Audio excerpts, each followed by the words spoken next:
بارك الله فيك أخي عبد المجيد، جزاك الله خير على غيرتك.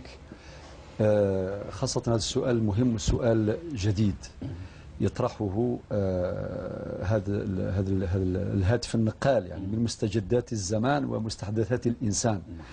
فالتكنولوجيا شيء طيب أن نعيش ثورة تكنولوجية هائلة، ولكن أحيانا الاستخدام السيء للتكنولوجيا يؤدي إلى يعني آثار ليست جميلة، ليست مقبولة.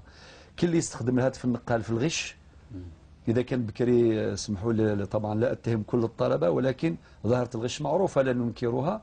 يغشوا اسمها بالحروز، بالحروز يدير ورقة ولا غش تكنولوجي، ولا غش تكنولوجي، ولا يجي مع الهاتف. وخاصة الجيل تاع درك يعني يتفننون يبدعون في استخدام هذا الهاتف وغيرها. الهاتف القرآن له قداسته، له قيمته. فبالتالي اللي يدير القرآن الكريم داخل، وبعدين وكاين منه حتى يعني كي هذيك الصوت نتاعها كي يتصل به أي واحد، تسمع الأذان وتسمع القرآن يتلى صحيح من شيخ من الشيوخ. فبالتالي هذا كله غير مقبول، يتنافى وقداسة القرآن الكريم. فالإنسان راه مسؤول على هاتف النقال نتاعو، يجتهد إما يخليه خارج عند شخص يعني يحتفظ به، إما يطفيه تماما.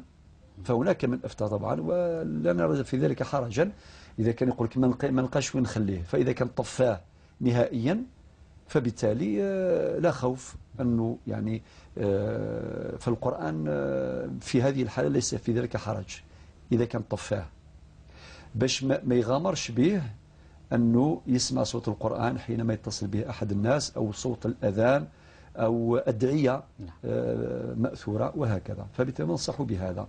الأولى أنه يخلي خارج بيت الخلاء كرمكم الله، وإذا كان في ضرورة يغلقوا يطفيه نهائيا، فيتحول إلى كأنه آلة من الآلات، ليس في ذلك